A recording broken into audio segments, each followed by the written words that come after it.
Good afternoon, everybody. It's good to be back with CommTel. I appreciate that kind introduction, and I thank you all for inviting me back to CommTel. I remember I was here back in the old days as a commissioner, and always a pleasure. Now, one big change that came out of this administration that I remember calling for in the last, you probably got sick of hearing about it, but I said we need a national broadband plan. And here we are talking about the importance of broadband deployment, and we're about to put in place a national broadband plan.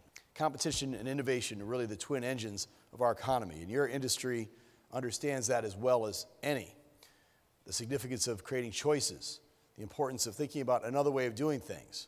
And if you don't have this kind of bubbling up of ideas, what we're seeing here at this conference with all the meetings that are going on, figure out how we're going to make this business really sail in the future, we wouldn't reach our full potential in terms of our telecommunications systems. I think the FCC understands that, the chairman understands that, the staff understand that. It's a really great era at the FCC, and I'm glad I'm off at RUS because I can do that knowing that the FCC is in such good hands and they're doing such an excellent job. Now, I've been given this job of giving out $2.5 billion in broadband stimulus to get broadband to the hardest to reach parts of the country. And the great thing about the rural utility services, I mentioned, we're primarily really a bank where we are specialists in loan finance. So not only are we giving out grants, but we're also funding loans. So we can leverage that $2.5 billion to go $3 to $4 billion in total program level. And we're advancing the ball forward every day. We've been giving this huge opportunity in the Recovery Act to make good on what we've been talking about for these last years. Now we can finally do it. We have the resources to do what I've been talking about for so long. It's just a wonderful opportunity. It's an historic opportunity. And I'm an historian by training, as you heard from Joe. And a lot of people appropriately compare the stimulus funding now to the New Deal actions taken in the 30s to stimulate the economy back then, the first Keynesian effort we ever saw. Now, in our case at RUS, it's particularly appropriate since our agency grew out of the New Deal, the Rural Electrification Administration, which, of course, back then spearheaded electrification to rural regions of the country. And now we're charged with doing the same thing for broadband. And broadband offers probably the greatest potential to advance our social and economic welfare since the rise of electricity. It's that transformational. It's that critical that everybody have it. It'll make that much more difference, not just on the farm, but in rural small businesses and the day-to-day lives of people in rural America, just as electrification did. That's why I'm here to encourage you in particular, in the strongest terms I can, to participate in this next round of funding.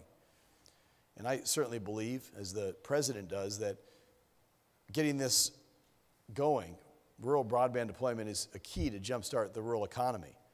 As indicated by this huge allocation of resources in the Recovery Act, we really see broadband as a central means by which we can build a stronger, not only rural economy, but national economy. The network is only as good as its weakest point. We have to be interconnected in every part of this country for us to reach our full economic potential. And right now, we can generate urgently needed jobs by building out these networks.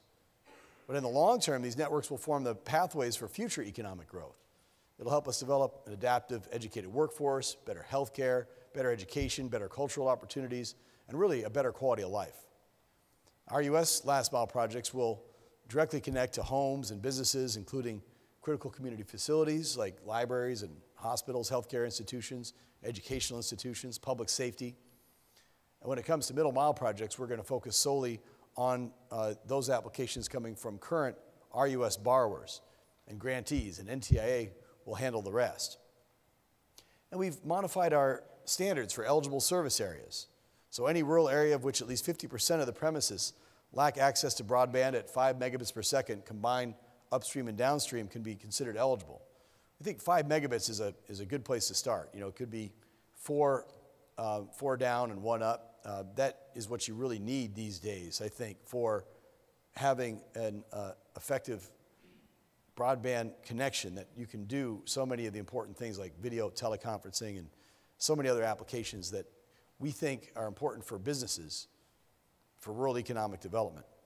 So we're, rather than using the underserved definition that we did last time, expanding it to this new and broader way of looking at what it takes for rural economic development. And that's where you come in, because you know how to build these high bandwidth networks. You know how to get good capacity out to rural areas. So I'm hoping we've built in the kind of flexibility that will be attractive to you and others to attract high caliber projects and to target our funds where they're most needed.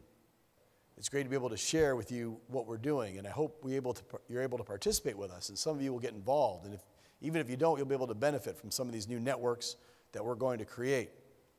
It's great to be back with you all.